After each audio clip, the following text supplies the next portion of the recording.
বন্ধুরা, Nifty fifty 26,000 cross করে গিয়েছিল 2024 সালের সেপ্টেম্বর মাস নাগাদ। তারপর থেকে নিফটি কন্টিনিউয়াসলি নিচের দিকে নামছে। এবার এর কারণ বহু রকম হতে পারে। এর কারণের মধ্যে অন্যতম কারণ হচ্ছে চীন। চীন তাদের মার্কেট অনেকটা রিকভারি করেছে। এছাড়াও সব থেকে বড় যেটা কারণ হচ্ছে সেটা হচ্ছে ইউএস মার্কেট। আমেরিকাতে প্রেসিডেন্ট বদলানোর পর আমরা দেখতে পাচ্ছি ভারতের তো শেয়ার বাজার পড়ছেই, তার সাথে সাথে আমেরিকার শেয়ার বাজারও কিন্তু প্রচুর পরিমাণে নিচে নেমে গেছে। আমার তো আমেরিকার শেয়ার বাজারে কিছু শেয়ার নেওয়া রয়েছে, তাদের এরকমভাবে নিচে নামা দেখে আমি তো প্রচুর টেনশনে রয়েছি। ডেফিনেটলি আপনারাও অনেকটা টেনশনে রয়েছেন যদি আপনারা ভারতীয় শেয়ার বাজারেও বিনিয়োগ করে থাকেন। এবার মার্কেট যখন থেকে নিচে নামছে তখন থেকে আমরা দেখতে পাচ্ছি যে অনেক ইউটিউবার এবং অনেক ইনফ্লুয়েন্সাররা আপনাদেরকে বলছে যে এই মুহূর্তে যখনই মার্কেট নিচের দিকে নামবে তখনই শেয়ার কিনবেন, বাই দ্য ডিপ। এটা বলতে বলতে মার্কেট এখন 22,000-এ চলে এসেছে। 26,000 থেকে 22,000-এ, মানে অনেকটা নিচে নেমে গেছে। বাই দ্য ডিপ করতে করতে আপনারা অনেক শেয়ার কিনেছেন। আপনাদের হাতে যে সমস্ত টাকাগুলো ছিল সেই টাকাতে প্রচুর শেয়ার কিনে ফেলেছেন এবং সেই শেয়ার কিনতে কিনতে আপনারা দেখছেন যখনই কিনছেন তখনই শেয়ারের দাম কমে যাচ্ছে। এবার কমতে কমতে আপনারা যে সমস্ত শেয়ারগুলো তারপর কিনেছেন সেগুলো এখন অলরেডি রেড ফ্ল্যাগে আছে, অর্থাৎ আপনারা দেখতে পাচ্ছেন নেগেটিভ রিটার্ন দিয়েছে। এই মুহূর্তে আপনার সামনে একটা প্রশ্ন আছে, তাহলে এই সময় আমরা কি করব? মার্কেট এতটা নিচে নেমে গেছে এবং প্রচণ্ডভাবে ইনফ্লুয়েন্সাররা আমাদেরকে বলছে যে এই মুহূর্তে কেনা দরকার। অবশ্যই কেনা দরকার, তার একটা অন্যরকম ভিউ আছে। তবে এই মুহূর্তে আমরা কি করব? কোন শেয়ারগুলোকে কিনবো? যে কোনো শেয়ার কি এই মুহূর্তে আমরা কিনতে পারি? যে শেয়ারটার দাম সব থেকে নিচে নেমেছে আমরা কি সেই শেয়ারগুলো কিনবো, নাকি যেগুলো নিচে নামেনি সেই শেয়ারগুলো কিনবো? এ ধরনের প্রচুর প্রশ্ন রয়েছে এবং যেহেতু পোর্টফোলিও নেগেটিভে রয়েছে তাই প্রশ্নের উত্তর অবশ্যই আমাদেরকে জানতে হবে। আজকের ভিডিওতে আমি আপনাদেরকে এরকমই কিছু প্রশ্নের উত্তর বলবো, বা আপনি কোন ধরনের শেয়ারগুলোতে বিনিয়োগ করবেন না সেই কথাগুলো আজকের ভিডিওতে আমি আপনাদের সাথে আলোচনা করব। তাহলে বন্ধুরা, আসুন শুরু করা যাক আজকের ভিডিও। तो करना परेशान हो गए हम लोग 2.5 साल से। বন্ধুরা, প্রথম যে শেয়ারগুলোতে আপনি বিনিয়োগ করবেন না সেটা হচ্ছে ডেট টু ইকুইটি রেশিও যে কোম্পানির বেশি হবে সেই কোম্পানিতে বিনিয়োগ করবেন না। আমি সব সময় যেটা ফলো করি সেটা হচ্ছে ডেট টু ইকুইটি রেশিও 0.05%-এর নিচে হলে আমি বিনিয়োগ করার কথা ভাবি, তবে তার বেশি হলে আমি কিন্তু কখনোই বিনিয়োগ করি না। অবশ্যই আমার বন্ধু বান্ধবদেরকে দেখেছি যে তাদের এমন কিছু শেয়ার নেওয়া রয়েছে যেগুলো ডেট টু ইকুইটি রেশিও 2-3 বা তারও বেশি। আমি অবশ্যই তাদেরকে বারণ করি এই ধরনের শেয়ারে বিনিয়োগ করতে। তা সত্ত্বেও কেন জানি না লোভে পড়ে অনেক শেয়ারে বিনিয়োগ করে যে শেয়ারগুলো ডেট টু ইকুইটি রেশিও অনেক বেশি। তবে আমি সবসময় মেনটেন করি ডেট টু ইকুইটি রেশিও 0.05%-এর নিচে যেগুলো আছে সেগুলোকে কেনার চেষ্টা করি। এর কারণ হচ্ছে, দেখুন বন্ধুরা, ডেট যে কোনো মানুষের জন্য ক্ষতিকারক, যে কোনো কোম্পানির জন্য ক্ষতিকারক। আপনার হয়তো দেখা যাবে যে মাস গেলে হয়তো 30,000 টাকা আপনি ইনকাম করছেন, আর আপনাকে দেখা যাবে এমন একটা লোন নেওয়া রয়েছে যেখানে আপনাকে ইএমআই দিতে হচ্ছে 20,000 টাকা। তাহলে এই মুহূর্তে আপনি কি করবেন? আপনার কিছুই করার নেই, আপনি কোনো টাকাটাই সঞ্চয় করতে পারবেন না বা ইনভেস্ট করতে পারবেন না। এবার কোম্পানির ক্ষেত্রেও যদি এরকম ডেট বেশি নেওয়া থাকে তাহলে কোম্পানির সেই একই রকম সিচুয়েশন হয়, তাই কোম্পানির গ্রো হওয়ার সম্ভাবনা অনেক কম থাকে। তাই প্রথমেই চেষ্টা করবেন যে কোম্পানির ডেট টু ইকুইটি রেশিও 0.05 বা 0.1% যদি হয়, তার উপর যদি হয়ে যায় তাহলে সেই কোম্পানি থেকে আপনারা দূরে থাকুন। দ্বিতীয় যে বিষয়টা দেখবেন সেটা হচ্ছে কোম্পানির কোয়ার্টারলি রেজাল্ট। কোয়ার্টারলি রেজাল্ট অনেক সময় অনেক কোম্পানির একটা দুটো কোয়ার্টারলি রেজাল্ট অনেক সময় খারাপ হয়, বা নেগেটিভ রিটার্ন দেয়, বা নেগেটিভ সেলস করে, বা নেগেটিভ প্রফিট হয়, সেটা একটা দুটো হতে পারে। এবার আপনি যদি দেখেন যে একটা কোম্পানির কোয়ার্টারলি রেজাল্ট পরপর 3-4টে নেগেটিভলি হচ্ছে, অর্থাৎ প্রফিট হচ্ছে না, সেলস হচ্ছে না, কন্টিনিউয়াসলি নেগেটিভ দিকে যাচ্ছে, তাহলে সেই কোম্পানিতে বিনিয়োগ না করাই ভালো। কোম্পানি যদি কন্টিনিউয়াসলি প্রফিট না করে, কন্টিনিউয়াসলি সেলস না করে, তাহলে সেই কোম্পানি কি ভবিষ্যতে গ্রো করবে?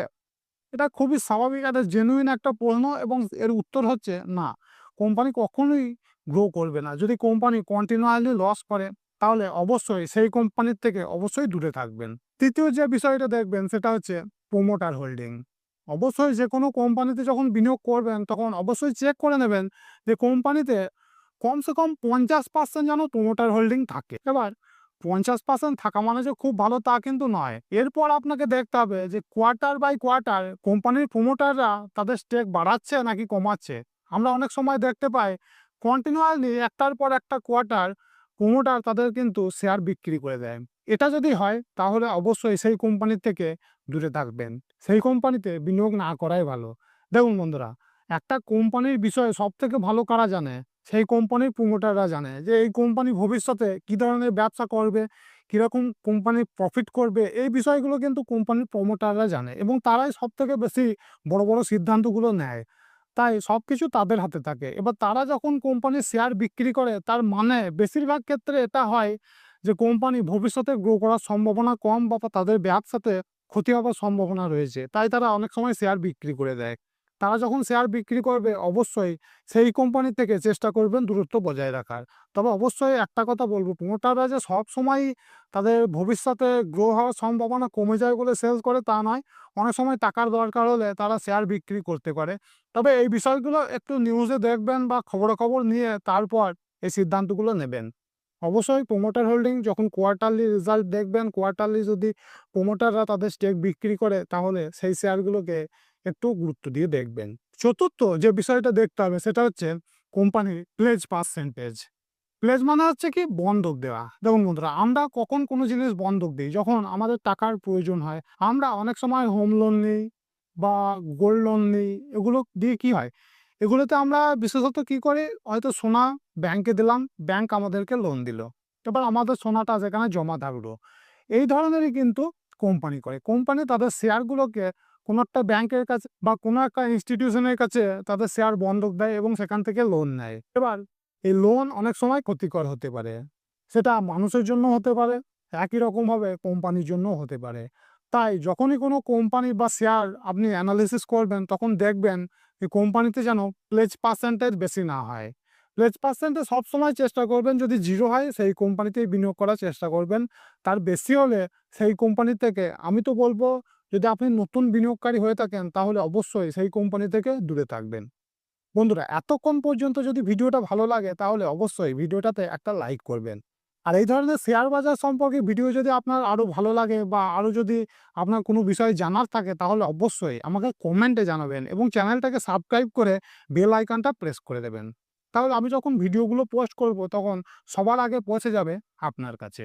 এবার পাঁচ নাম্বার। 5 নাম্বারে যেটা বলব সেটা হচ্ছে আপনি অনেক সময় দেখতে পাবেন টিভি চ্যানেলে বা নিউজ পেপারে বা বিভিন্ন আর্টিকেলে আমরা অনেক শেয়ারের নাম পাই। যে শেয়ারগুলো বা কোম্পানির নাম পাই। এই কোম্পানিগুলো দেখবেন কেউ হয়তো বলছে নতুন এআই টেকনোলজি নিয়ে আসছে। কেউ হয়তো বলছে আমরা এখানে একটা বিল্ডিং তৈরি করছি। কেউ বলবে এখানে একটা ইনফ্রাস্ট্রাকচার প্রজেক্ট চলছে। এই ধরনের অনেক নিউজ আমরা পাই। এই নিউজের চক্করে পড়ে অনেক সময় অনেক শেয়ারে বিনিয়োগ করে ফেলি।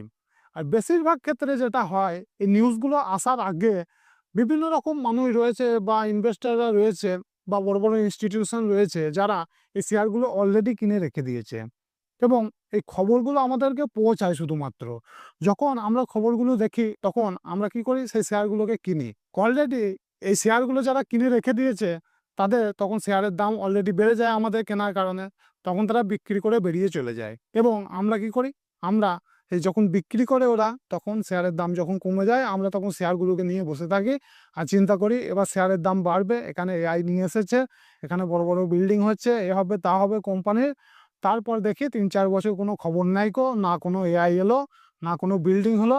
কোম্পানির শেয়ার সেই নিচের দিকে নেমে চলে গেল এবং আমার সেখানে লস হয়ে গেল। বেশিরভাগ ক্ষেত্রে কিন্তু এটা হয়।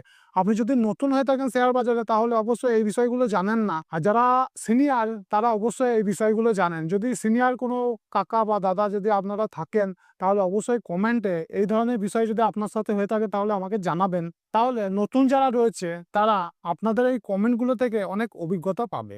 এবং সবার শেষ যেটা বলবো সেটা হচ্ছে এই মুহূর্তে, বিশেষ করে এই মুহূর্তে যখন মার্কেট অলরেডি অনেকটা নিচে নেমে গেছে এবং আমার ব্যক্তিগতভাবে মনে হয় আগামী ১-১.৫ বছর মার্কেট খুব বেশি রিকভারি করবে না।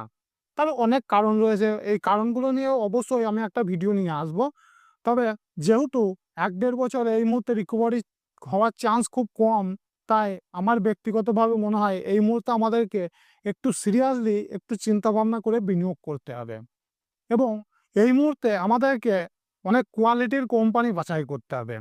অনেক ডিফেন্সিভ স্টক বাছাই করতে হবে। অর্থাৎ মার্কেট ক্যাপিটালাইজেশন এই মুহূর্তে যে সমস্ত কোম্পানির মিড ক্যাপের মধ্যে পড়ে, অর্থাৎ মোটামুটি ধরে নিতে পারেন যে 10,000 কোটি টাকার উপর যাদের মার্কেট ক্যাপিটালাইজেশন, সেই কোম্পানিগুলো থেকে আমাদেরকে এবার নজর দিতে হবে।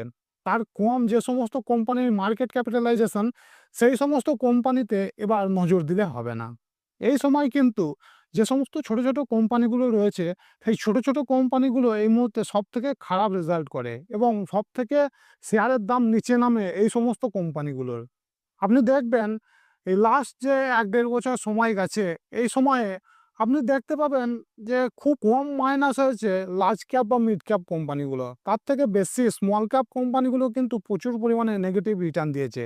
আপনার পোর্টফোলিওতে যদি এই ধরনের শেয়ারগুলো থাকে, তাহলে আপনি এই বিষয়টা দেখতে পাবেন যে লার্জ ক্যাপ কোম্পানি অনেক ভালো জায়গাতে রয়েছে এই মার্কেট নিচের দিকে নামাতে, আর স্মল ক্যাপ কোম্পানিগুলো কিন্তু প্রচুর পরিমাণে নিচের দিকে নামছে। তাই অবশ্যই চেষ্টা করবেন এই সময়টায় অন্তত মিড ক্যাপ বা লার্জ ক্যাপ কোম্পানিগুলোতে বিনিয়োগ করার। আর বন্ধুরা, সবার শেষে আরেকটা বিষয় দেখার কথা বলবো, সেটা হচ্ছে আরওই এবং আরওসি। এই রেশিওগুলো অবশ্যই যেন 15 থেকে 20% বা তারও বেশি হলে ভালো হয়। 30% অবধি যদি একটা কোম্পানি আরওই এবং আরওসি থাকে, তাহলে এটা ধরে নিই যে আমরা কোম্পানিটা ভালো। তবে সবসময় যে এটা ভালো হবে তার কিন্তু কোনো গ্যারান্টি নাই। আরও অনেক রেশিও আছে, আরও অনেক বিষয় দেখার আছে, প্রফিট লস স্টেটমেন্টগুলো দেখার আছে। মোটামুটি আপনাকে অ্যানুয়াল রিপোর্টগুলোকে পড়তে হবে। বিশেষ করে এই সময়টায় আপনি যদি আপনার প্রচুর কষ্ট করে উপার্জন করা টাকাগুলো শেয়ার বাজারে বিনিয়োগ করতে চান, তাহলে অন্তত এই সময় একটু ভালো করে দেখে শুনে ভালো শেয়ার বাছাই করে বিনিয়োগ করবেন। কারণ এই সময়ে আমরা যদি ঠিকঠাক শেয়ারে বিনিয়োগ করতে পারি, তাহলে কিন্তু রিটার্ন হবে কিন্তু খুব ভালো। पैसा ही पैसा होगा।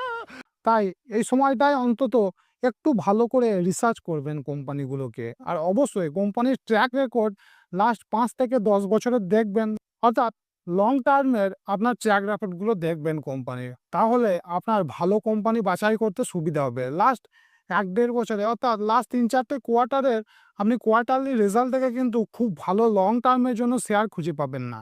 অবশ্যই ৫ বছর বা তারও বেশি সময়ের কোম্পানির ট্র্যাক রেকর্ড দেখবেন, তারপর বিনিয়োগ করার কথা ভাববেন। হ্যাঁ বন্ধুরা, আজকের মতো এখানেই শেষ করছি। আবার পরবর্তী ভিডিওতে আপনি এই সময় কোন শেয়ারগুলোতে বিনিয়োগ করবেন, সেই ভিডিওটা নিয়ে আসবো।